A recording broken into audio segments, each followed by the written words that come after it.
Welcome back to the Rediscovery Journal, the podcast where healing meets honesty. I'm your host, Sophia, and each week we dive deep into stories of self discovery, mental health, and the raw, real moments that shape who we are. Whether you're on the journey of growth, seeking clarity, or simply need a reminder you're not alone, you're in the right place. Let's rediscover what it truly means to know ourselves one conversation at a time. So this week, I have an amazing friend who decided to step in and step up and be my amazing guest. Welcome, Cindy. Is there anything starting off or background information about yourself that you'd like to dive into or share with the audience? Hey, I'm Cindy. And one really cool thing about Cindy, I don't know if I mentioned this last week, but Maddie is someone I met from this monthly girl get together group, and Cindy is also someone that I met from that group all the way back in February at our, was it Galentine's Day event? Think Yeah, it's I it's don't been a know if the while. theme was Galentine's or Valentine's. I'm not sure which vibe we went with overall. So people know for me personally, I'm not from the Texas area, and I'm pretty sure you're not either, correct? So what led you to Texas? So I'm born and raised in Dallas. Really? Okay, Yeah. okay. And so have you just liked the area and that's why you've still kind of stayed present in that? Honestly, it's just I went to school. I mean, I stayed here for I don't really get a choice where I live throughout high school, up to there.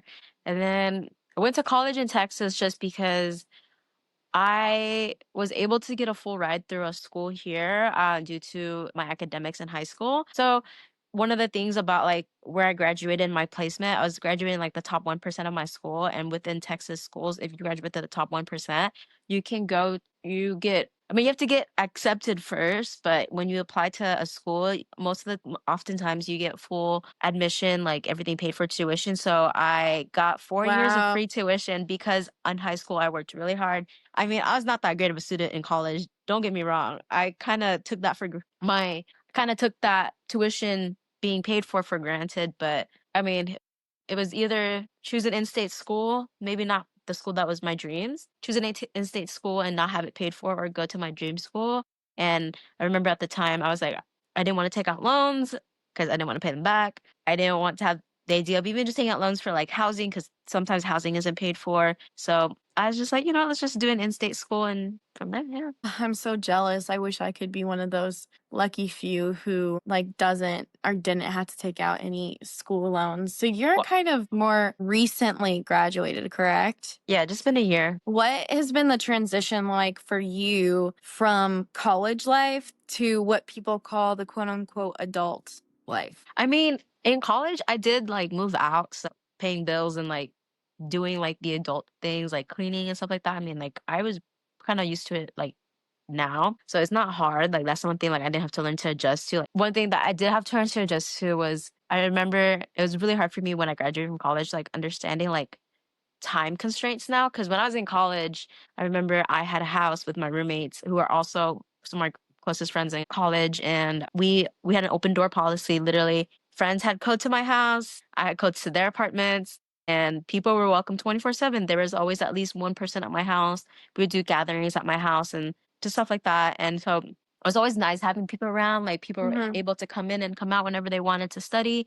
It was escape for certain kids who you maybe lived at home and wanted to get away from their parents. So they would come hide at my place, and we would do pre-game, post-games, hangouts, whatever. However, as I graduated and I ended up moving away from that area, even though I still see my college friends moving away from that area and going to work, and also a lot of my friends also graduating, going to work, and there's some of them still in college. It's just now harder for everyone to get up and be around with each other. I remember in college, just on a random Tuesday night, 9 p.m. to 2 a.m., there'd be someone at my house and we'd be studying together. Now that feeling is kind of different because with adulthood and working a 9 to 5, it's all right, 10 o'clock, gotta go. And so now I just miss having that feeling of always having people around me. But that's also something with adulthood that, I mean, doesn't always have to be that way, but it is a constraint now where I don't always see my friends every day 24/7. So it's kind of hard and kind of lonely sometimes. Yeah, I feel like there is a quote, might be from The Office, and I'm probably gonna butcher it, but it talks about how, I wish I knew I was in the good old days while I was in them, because you don't appreciate all of those amazing moments that you get to experience until you're looking back and realizing how different your life currently is. Not that like things won't pick up again, but there's a lot of like moments where you're like, oh, wow, I wish I would have really taken this in and allowed myself to truly experience it and appreciate it while I was in that moment instead of looking back and being like, yeah, that was cool, you know? Yeah, no, and it's so dumb too because sometimes I'm like, oh man, I kind of miss someone just randomly being like, "I'll be at your house in 20 minutes. I see that you're there." Like because like it was an open door policy. We were very opening and welcoming home, and it was like we understand how kids don't want to be around their parents sometimes. Do you One thing that I know that you mentioned is you like to travel. So, what is your favorite place that you've traveled to and why? Actually, got maybe two, just because when my friends and we were in college, we decided to do a group trip to South Korea. There was like 6, 7 of us that went to South Korea together. So that was a really fun experience to do that with some of my closest friends and, to travel to a different country and like experience new things together. That was awesome. I think another one of my favorite places to go to, and my friends and I have been there about 2, 3 times now, is maybe California or Las Vegas because we've had some of the funnest memories there. And it's always really dumb because when usually we go there, we go for like raves and festivals. So, I mean, we only go for raves and festivals. I don't think we ever travel to actually travel. We always just do stuff like that. But it's funny because we have like fun memories of just being out till like 4 a.m. in a random city and trying to figure out what to do, or just these memories that you create with them that I personally cannot even explain or like explain how like those memories are forever embedded in me. Like it's forever. How do you typically come up with an idea for a trip that you want to go on? Like, how does that conversation start? Usually it's like you see, well, we travel mostly for raves, so we'll see like a festival lineup like drop, and Mhm. we're like, let's go. And then usually, as long as you get like 3 people on board, you start baiting the other people, and then they get on board, and then we buy tickets, and that's just how usually the trips grow. I mean, I do want to start traveling more for just like fun things rather than just for festivals all the time. And I think my friends and we've kind of came to like that light to like, let's start going to other places and actually go on vacation and not just going. Mhm. Yeah. So, what originally got you interested in festivals and that aspect of music? Well, I've always liked EDM music, but it was never a popular thing from where like I grew up. It has become more popular over the years because of the people wanting to go to festivals and joining that aspect. Festivals have become more popular, but I mean, I started going when festivals were only like $100 for like 2, 3 days. Now they're up to like $300 for 2, 3 days, which is crazy because when I started, everything was so much cheaper. But I just because I loved EDM, and then I had a group of friends in college. They were like that had just met through a social organization. And I remember they were like, come with us. And I was like, all right, I'll come. They drove me down to Houston for my first ever festival. And from that moment on, I was like, we're going to keep doing this. That's so fun. And so as like the years have gone by, I know that you're not, like as they say, old and wise yet. But how do you think that you've matured or changed over the years if you look back at your younger ages to now? Honestly, now, even right now, like I think today I was talking to my supervisor. I was like, hey, I'm applying to grad school. Like, can you help me out? Because I definitely a year ago when I graduated, it's been a year since I graduated. I remember when I graduated college, I gave myself a timeline. I was like, okay, I'm gonna take a year off, which the year's up, by the way. Take a year Hmm. off, and within a year, I'm gonna go back to grad school. I'm just now applying to grad school. I did apply like I want to say like about 6 months ago when applications were open for this school year. But I remember Hmm. looking back at myself like 9 months ago when I was applying, 6 to 9 months ago when I was applying, I was still doing what I was doing in college, going out,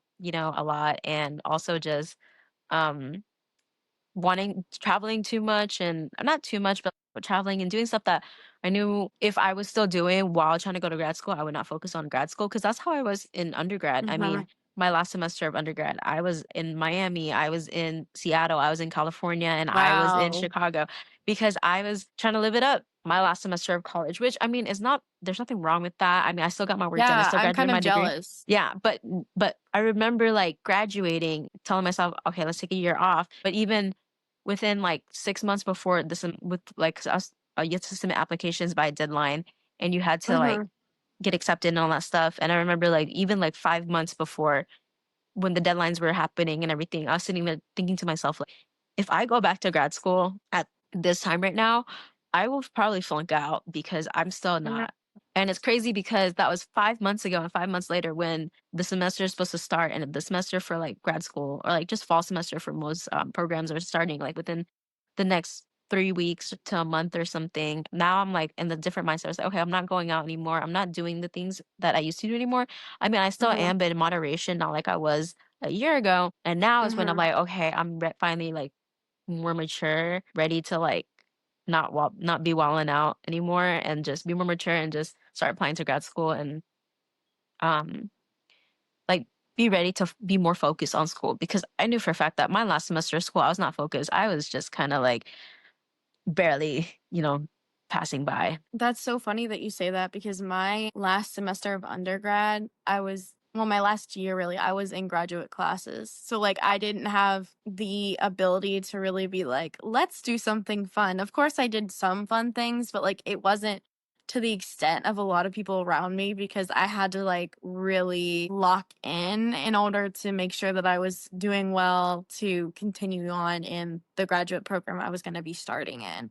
In terms of other things in college as well as outside of college, what have you done to make time for yourself? Well, to start off, honestly, I remember like as soon as I remember like before a year before my undergrad was about to end, I had another friend. She just graduated and she graduated early actually. And she was telling me how like she regret graduating early because she didn't know what she wanted in her life. And she thought she was going to go to grad Mhm. school, but then like she graduated early, didn't go to grad school, didn't have a job, didn't know what she was doing. She was sitting like at home, like, not knowing what to do. And it's funny because she's my roommate too. So I was there through it. And I remember thinking to myself on my last semester of undergrad, or my last 2 semesters, I actually had the ability to graduate early, but I didn't know what I wanted to do with my life. So I took my last semester, my last year of undergrad actually to just explore different fields and different things I wanted to do. So I took a lot of criminology classes because I was a psych major and I was doing criminology, a lot of creative writing. And that was kind of like my personal escape, like creative writing and criminology is something fun for me even though it's class, I mean, it was not something that I had to like dedicate my life to. Kind of regret not minoring in criminology, but that's also because I was lazy. But so her kind of telling me to like take time and not and be okay with not graduating early because I mean everything was paid for. It's not like I had to pay anything out of pocket. So Oh, take that's such a advantage of that. valid point too. Like, it's I not like you're mean, saving any money. it's because like like if I were to stay an extra semester and had to pay like an extra $2,000, like yeah, of course I would graduate early, but because I had everything paid for, use that time to explore. And then when I graduated, I remember having that conversation with her of like, if you don't know what you want just yet, like don't go into grad school just because that's what people are telling you. And I remember graduating and thinking to myself, like, I don't know what I want yet. Like, do I really want to get my master's in this, which I have no idea what it is about. And so I spent 6 months after graduating, maybe 6 months to 9 months, maybe about a year, like about a year after graduating to wallet up, now travel, rave, Mhm. party, do the things that like I was still not necessarily ready to let go, but I was still doing. And then after a while that slowed down. And I remember taking time to myself to finally discover and look into because actually Sophia's been helping me. She was helping me to apply to grad school and I found a website online where you can audit a bunch of classes from different fields. So like law classes, computer science. So I've been auditing a bunch of those classes, just trying to figure out like, okay, like what do I like? I mean, I finally came to the conclusion that maybe I'm gonna go back to school for what I'm doing already right now. Mhm. But still, that was a good transition to discover myself and to figure it out. Well, and I also think you brought up a really good point of timelines. A lot of individuals have, like, or I guess you could say society in general has kind of put forth the idea or concept that, like, we need to reach specific milestones by specific periods in our lives, right?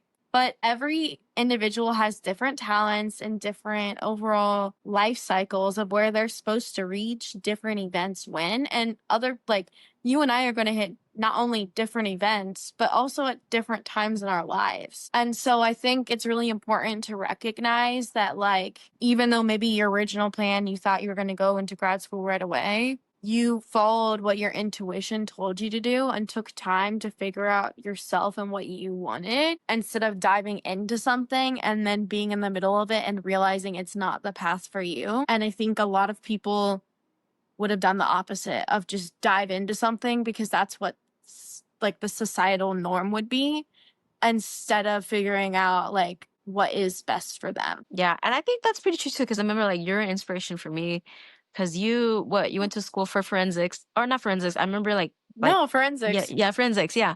I mean, I was about to do that too.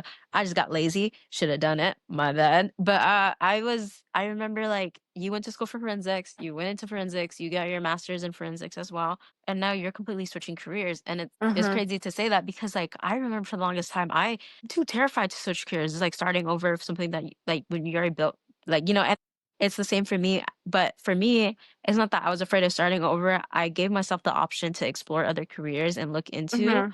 However, after looking into it, I'm like, okay, maybe I do like what I do. It's just I don't like the position I'm in right now. I just need to further my education to be in the position where I want to be within my career. Yeah, no, I think I've been talking to a lot of people about this. I think the hardest thing to do is to choose yourself in a situation. And when I was interviewing, I talked about that a lot too. Like, this was a few months ago, was the first time in my life where I really thought about who am I? What do I want? Not just in a workplace, but within my future. And also thinking about the concept, and I feel like I brought it up so many times on this podcast, but like, just because you want something doesn't mean it's meant for you. And so I think that I loved and enjoyed my time in the field that I was in. I love the people that I met through it, or, at least most of them. But I think that that helped me gain skills that are now going to be an asset to me in the new field that I'm merging into. And also, like, I know timing is such a weird topic too, but if I had not made that pivot at the moment that I did, I wouldn't be on the team I'm on now. Like, I've never been happier in a work situation in my life. Like, yesterday, you and Leilani were over here and you're like, oh, we got to go to work tomorrow. And I was like, yeah, and I get to see my boss. Like, I'm excited to see her and catch up and hear how her weekend was going. The only reason why I'm not happy to go work is 'cause I wanna be in the position my supervisor's in, and honestly, I love my supervisor, he's the best. It's just I understand that, like, to be where I want to be at in life, where I want to be, where my supervisor's at, it just takes more education, and that's something that I have to necessarily sacrifice out of my own time to do, and it's gonna be a lot of money, Yeah. man, but Girl, I can tell you about that. Like, I was only in grad school for 1 year and I'm like, oh gosh, was it worth it? well, I'm just glad that, like, I mean, for me personally, I'm glad that I never did an accelerated program. I never did any of that because I didn't know what I wanted. Because I would Mhm. an accelerate a program for psychology, just come in psychology. My master's, yes, it has a background in psychology. It's not a psychology master's. It's a whole different it's not necessarily a whole different master's, but it is a different master's Mhm. program that would better benefit where my goal is at. Where if I just got a psychology master's, then I would struggle so much more to pivot to this career. Yeah, and one thing that's nice for you thinking that you're going to stay in the same realm is that you're not going to have the issue that I stumbled upon of people taking you seriously. When you try and make that pivot, some people will be super open to the idea and think it's cool. Like, oh, you're switching from this background into this. Like, why is that? That's so cool. Other people are like, you do realize that this and this don't equal each other. I And hope you understand this might not be here for me, and like maybe when I graduate and I go take my exam and I flunk, because I'm hoping I pass that let's not, exam. okay, do not put the energy out there that you're already going to flunk something. Girl, girl, I sucked so bad at school. That was also the reason why, like, I knew for a fact that like I couldn't go immediately into grad school after Hmm. graduating Well, undergrad here, was because like my last semester I was a hot mess. but we're here. We can like that's the thing about having like really solid friendships though, right? Is like when you're studying, like you can have friends who quiz you if that's something that helps you, store your knowledge or Well, at least friends you I'm in a explain bit. stuff Yeah, to. And like that's something that worked really well for me. And when I get further into things, I plan on begging some friends to sit and listen to me talk about PMP stuff. I'm like, this is what agile is, and this is what waterfall is. And if you can explain it to other people and they can understand what you're talking about, then you know that you grasp that knowledge on a teacher level and then are going to be better at applying it. So I think hopefully that will be helpful in a stance of like when you study, you won't be doing it on an island by yourself. You'll have friends by you who are willing to literally study the material with you and learn new things and help you along that path. Like it's not something you have to take on by yourself. I mean, you and I are already doing it. You're sitting over there doing your PMP stuff, and I'm sitting over here applying to grad school on Sundays. Hey, I mean, like, literally, I took a full-on test yesterday to see where I was, and one thing that has been amazing since I joined, like, this, PMP prep community has been it's really easy when you're trying something new or you're learning new material to get down on yourself when it doesn't automatically click, right? And these people are so amazing. They're like, yeah, but you're making progress. You have to look at it like that. You're doing something new. And like the same thing can be said for you, right? Like a master's program is very different than an undergraduate program. So, like, say even if you're taking it and things are a little bit different than you pictured, that's okay as long as you're making progress or you're continuing to strive forward and make it through those hard patches. Because also, I just love the saying, like, if everything was easy, everyone would do it. So, like, really honestly, the only things worth doing are the things that you're going to have to put effort in to get because that's what you get the most out of, too. And that's how I see friendships as well, right? Like, if everything was easy within a friendship and, like, you agreed on every single aspect of life, there would be no growth in either of you as individuals. And really, what's your foundation base other than you agree with all of the same things? There has to be some sort of difference in terms of stone there. So, I guess like next question, how do you think you've gone through navigating friendships post college? Honestly, I remember because now with some friends, even after high school, like just learning that like people drift away and it's perfectly fine. I think in college is the same thing. I still am super close to a lot of my college friends, and like we still talk and everything. We still hang out, and we update each other on what's going on in each other's lives. But after college, I think it is a matter because I remember in college, the reason why you hang out with everyone every day so much is because the proximity. You always have class together. You Mm-hmm. always can run shit. So now after college, it's a matter of actually putting in effort and time into I mean, you have to do that all the time, but even harder effort to put in time to see each other because you can't just hang out till 2 a.m. anymore because someone got work at 6 a.m. and you can't. Mm-hmm. And now people got this and that. And it's crazy because like I think like in the next 2 days, I'm supposed to be going to dinner with some of my college friends and then like seeing some of my high school friends later. And then like I remember we're going to the Victor Rush concert on Saturday. Yes, that'll be so fun. Like I really agree with you. I think that the older you get, the more you have to put maintenance into friendships that you think are going to develop into something. One thing I think I struggle with and I'd be curious to hear your standpoint on is for me I have a really hard time defining um the phrase people use of like people come into your life for a season, a reason, or a lifetime. Typically, when I like someone and I consider them a friend, I'm like, you're a lifetime friend. It's always a lifetime friend for me, unless it's someone I'm not really vibing with and I'm like, oh, okay, you're just here for a hot second. How do you categorize that? Or when you realize that someone is no longer meant to be in your life, how do you move through that and let that go? Honestly, I've definitely have lost a lot of friendship. I've met a lot of people in college, and so like, and then also like in high school and stuff like that. But they've never stayed that long. Or there's people who've stayed the whole time, and honestly, that's perfect too. For me, I'm the type of person that's that if you stop putting effort for me, I'll stop putting in effort for you. Mm, And I value my friend.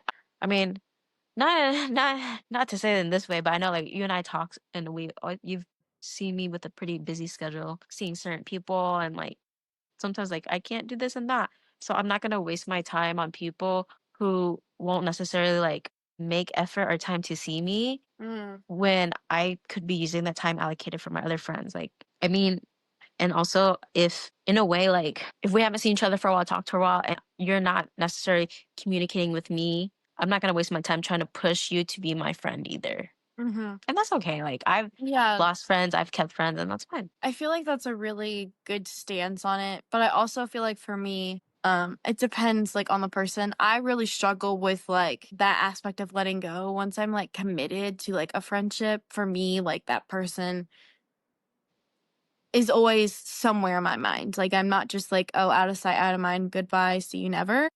I wish I was better at that. That is not something that I'm good at, and I will admit it till the cows come home. But where do you find that line of defining like, okay, this friendship is separating versus okay, this person is just going through a hardship at that moment, so I need to do a little bit more of the giving. Well, it comes I think like I've been in situations where like I've given as much as I can because sometimes it comes down to you have to help yourself at one point and you can't always Mhm. bag down on your friends. I mean, I definitely have my friends where one of my closest friends, I love him to death, but God, he hears everything from me. I'm always like, dude, I'm going through this. And man, he'll help me through my hard times, but it's also like you help them through their hard times. It can't just be a Mhm. one-sided relationship. It's like I always go to them for shit, but I will never help them out when they're going through something.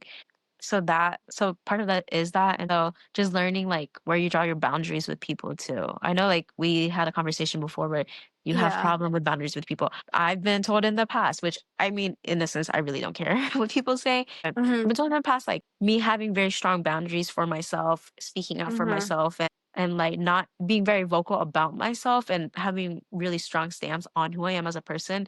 Many people don't like that because they find it very intimidating. They find it very selfish in a way, but Interesting. it's just who I 'Cause am as a I person.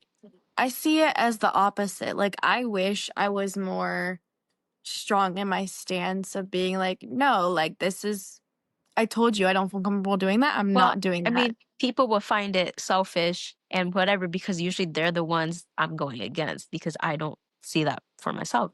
You may not see it selfish because maybe like I've never went against you, but I mean, there's maybe one day in the future you'll cross one of my boundaries, or one day in the future, maybe, I don't know. That hasn't Well, happened yet, but I mean, even so, I don't for me, like, how do I word like, what's the best way to word what I'm trying to state? I think being strong in who you are isn't something that should offend other people. Like, if someone makes you feel uncomfortable and you state that, they should feel bad for saying like, obviously within reason, for saying something that led to that uncomfortability, right? It shouldn't be that other way around where you have to feel bad for saying something. But I know for me, it really depends on the friendship and how comfortable I feel to voice if someone makes me feel uncomfortable. Like if I don't know someone as well, or when I was in the middle of nowhere in Georgia, there was a few times where I was like, hey, that's not cool. And then people were like, you want to fight? I'm like, no, that's not me. Like I've never fought. Don't plan on doing it anytime soon and don't really appreciate like that kind of energy. But also, if you know someone's not going to come back to you with understanding language, I think it's a lot harder to broach a conversation where you're being honest. Do you yeah. feel like you can be honest with anyone at any time, or do you feel like you have to kind of feel out the individual and whether or not they're open to hear true feedback? So it's crazy because I have one of my closest friends. She's like my best friend, and whenever someone's down, there's two type of people. Are you the type of person that would want the truth, or you don't need that person to tell the truth, and you need more a comforter? Like when would you like you need someone to comfort you more than tell you the truth about the Hmm. situation. Like you don't want to hear about that. You want someone to comfort you. Versus I'm the type of person that's like, just tell me the truth about it. I don't need you to comfort me. Yeah, I'll hurt my feelings. I really don't care because I'd rather hear the truth than you comfort me and tell me it's okay. And for me, Hmm. it really depends on my relationship with that person.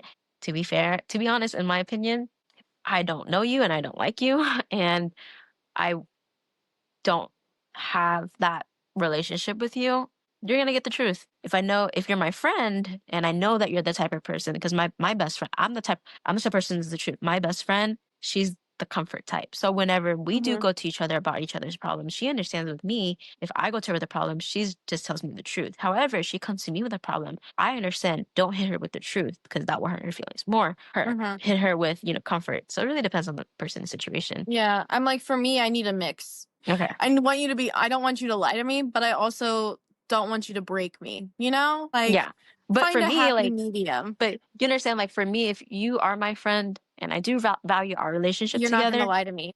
I'm, well, it's not that. I will understand that your comfort style is that if I don't know you and I don't really value our Yeah, relationship, no. oh, you're going to get the truth. It's funny that you also mentioned this because I had a conversation with another friend a while back about honesty. Conversation about honesty and like when's the point when someone asks you something where you tell the truth or not. For me, I'm like, don't ask me if you don't want me to tell you the The truth truth. because I Yeah. would want someone to be honest with me, right? Within reason. Like you can put a little bit of sugar on it, right? Like if someone says, how do I look in this outfit? And you don't think that they look amazing. You don't have to say like the rudest thing you can think of, like, oh my God, you look like a cow. You can say, maybe not. Let's try something else on, Say it with a little bit of grace to not make them feel as bad about it. But I wouldn't want someone to think, oh my goodness, this person looks horrible in this, and be like, yes, girl, take it home. Things like that. Or if someone makes dinner for you, I think this is the conversation we had. If someone makes dinner for you and they ask, like, what do you think? Or like, are you liking it? Do you just appease them and say, oh my gosh, it's great because they made you dinner? Or do you tell them if you don't like it, like, I appreciate the thought, but this isn't my thing. My friend was like, I would say, oh my gosh, thank you so much. This is great. And I was like, I don't know what I would say. I think it depends on the friend. My thing is like if you see that I'm not eating it, probably no. You know what I'm saying? Yeah, well, my friend was like, I would force myself to get it down. Here's the thing though, my stomach and food with Oh, things I that know. I do not like, it doesn't stay down. So they'd probably find out one way or another, but I think it's a lot easier with people who truly know you, know your intent isn't to filet mignon them, right? Like I'm not trying to break them as a person. I'm just being honest. But for me, I feel like if I didn't know someone very well, I might be more inclined to, like, if we're just starting to hang out, maybe be like, oh, yeah, thanks. Eat a few bites and then, oh, I'm so full. I ate a big lunch. But I would hope with I'm the somebody I'm thanks close person with, too. like, I would hope somebody I'm close with would be kind enough to be like, I'm sorry, but never make that again. Or if you're going to make that again, make it differently because that did not hit. How do you think you would respond in a situation like that? If it's someone I don't, okay, I've been to like parents' houses, like friends' parents, and sometimes it's like, oh, Hmm. cool, Yeah. 2 bites, and I'm like, yeah, I'm good.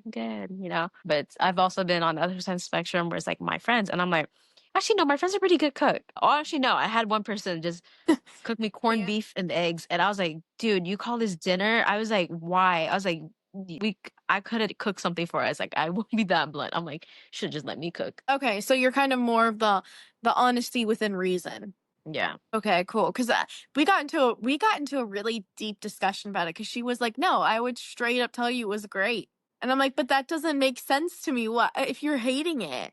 And yeah. she's like, "I wouldn't want you to feel bad." And I'm like, "It's so interesting to think because I don't know if your brain thinks like this, but I have a really hard time sometimes understanding why someone would do something different in a situation than what I would do. Because to As a me, psych I'm major, like, it's such a clear path. Not for everything, but like, yeah. for example, if there's instances where it feels like to me there's a clear wrong and clear right answer. Obviously, this food situation, I don't think that there's technically a clear wrong or clear right, but I have a very hard time understanding why people wouldn't make the same action or why they would say, "Oh my god, I'll totally do that." And then given the opportunity, they do the opposite. Because I'm very much like, of course there are moments where, like, say I make plans and I just don't feel up to it and so I change, right?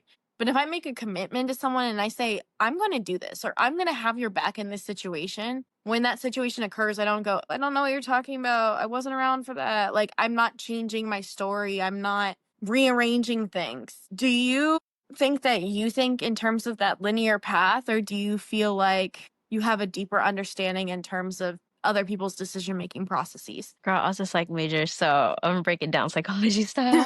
Part of it has to do with like attachment styles and how we're raised and what we value and we don't value, whether we like our attachment styles, like, do you like to please people or like stuff like that. So like part of it is that like like some people, yes, they may say one thing, but at the end of the day, if you're going against the crowd, like crowd bias, common bias, like stuff like Mm, that, like some people are scared to go against versus some people that they don't care about bias. They don't care about the common man's bias, mm. or is it That makes crowd bias? sense. Yeah. Okay, because I'm like, I know for me, and maybe I mean, there's probably a psychology thing for everything, and so you can just be my go-to person for this, I guess. But like, I know I had a really good question and it floated away. Dang it! No, Cindy, bring it back. I don't know what to tell you, dude. I'm trying to will it to come back to me, but I don't think that it's happening. Yeah. Momentary amnesia. That's so obnoxious. I know it's gonna come to me when I'm laying in bed tonight at like midnight. I'm I'm gonna gonna wake up. text. Yeah, I was gonna say I'm gonna wake up and I'm gonna text you before I forget it again, probably. But I think that it's interesting, I guess, the way that we even process things about ourselves, right? Because I feel like, psychology goes into every aspect of our beings in a way, right? So the way that we see ourselves is not only based on like our perception that we have, but other perceptions of ourselves that people have put onto us. How do you recommend, if you have any recommendations, of trying to see yourself in a better light when you've been in countless situations or people have verbally or online said some negativity towards you that's really impacted how you think about your current state of mind and body? Honestly, I've always been the type of person that I don't care what people think about me. I think part of that has to do with how I was treated growing up. I mean, I was the only to be fair, where I grew up, I am a minority. Like, when in college, I wasn't really a minority. There's a lot of Asians when I went to college, but when I went to like high school and elementary school, middle school, I was always made fun of because I was Asian. So I think over time, I built a confidence based on the fact that people have put me down, and at one point, I just didn't care anymore. Part of it is surrounding yourself with people who are like you and also support you because I mean, to be fair, like growing up, like I was always kind of like demeaned as ugly because I have Asian eyes. I grew up in a very Hispanic and like white and like like community that Hmm. didn't have people that looked like me. But when I went to college, I did find people that looked like me. Also, like learning to like I know some people their self-worth goes in what to other people say about themselves. But one thing I learned is that if I cared about what everyone said about me, I wouldn't be who I am today, and I wouldn't Mm, have done a lot of things I would have. I remember a lot of people at one point looked down upon me for having different, I guess, just like priorities in life in a way. Remember my last year mm, of college. I mean, to be fair, my last semester of college, I had only one class that was important. The others were all free electives that I decided to take in order to like, expand on what I wanted to learn, whether it be criminology and creative writing. And if I were to have listened to what those people would have said, I would not have gone to Seattle with my friends. I would not have celebrated mhm. my 22nd birthday in Miami with some of my closest friends. I would not have been to where else was I at? Chicago, California. Like I would not have done any of that stuff and made these memories because these people were so concerned about me traveling and not putting other things as my first priority when that was my first priority, making memories. Yeah. Just because I could afford it and because I was able to afford it doesn't mean that you have to put me down because you can't do it. And I chose different things in my life because that's what I valued at the time. It's kind of weird for me to think of someone being treated lesser than because they're like the minority or different in a group. I just, because for me, I'm like, I feel like it would make that person more interesting to talk to because you're different from everyone else in the crowd, right? Like, I don't want to be friends with 80 versions of myself. That would be so boring, first of all. I would hate all of them because I would be like, it would be too much of like the same energy, right? Versus I don't know. Like I feel like whenever someone newer or like different came to schools I was at, it like was an automatic like popularity thing. Like people like wanted to be friends with them because they were not the same as everyone else. Well, as you have to understand the way that media, when I was growing up, how media represented this. Really? You I have guess you, have that you not seen what Rob Schneider? Do you remember him doing Asian face and one of his like that the squint eyes? There was another one like all the like in a stereotypical. movie? Yeah, have you not seen it? It's like he's like plays this Filipino dude who does the wedding for like I forgot what the movie's called, No. but I've like not seen like that how at all. media represents us in a way that like is In a not a cool negative person. light. We were always the nerds, Mm, the okay. eating dogs stereotypes and like jokes or whatever, or like animals, which is not.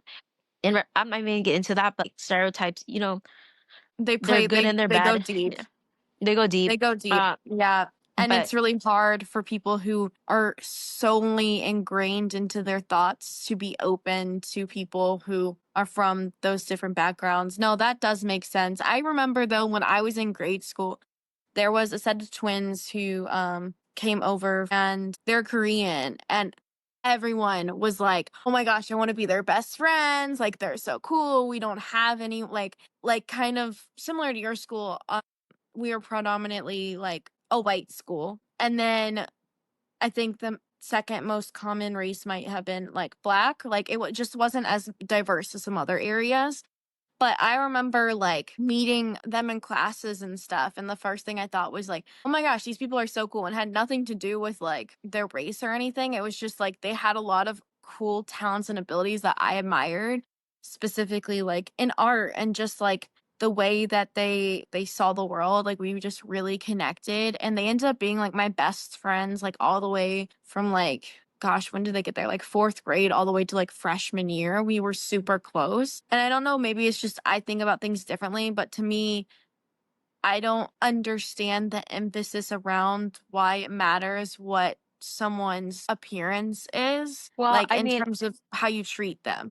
so I grew up in a very Hispanic community, or like school in general. I grew up in a very Hispanic community in general, and I know I'm not speaking on behalf of that community, but I am speaking from experience from knowing that community in the sense that, like, I know that the Hispanic community doesn't always, they only have one word to describe me, aka Asian, Chino or China, which means Chinese. That to describe a whole entire continent of people who are not necessarily Chinese. So part of it Oh. stems from that cultural like background, that just like being like that culture or already like stereotyping this. And it's funny because like Mhm. I'm not saying Asians, we have our own stereotypes of other races as well. Some of them really bad, some of them really good. But I remember like that understanding that from that culture, and I understood why. Not necessarily is it okay, but I understand why I that happened to me.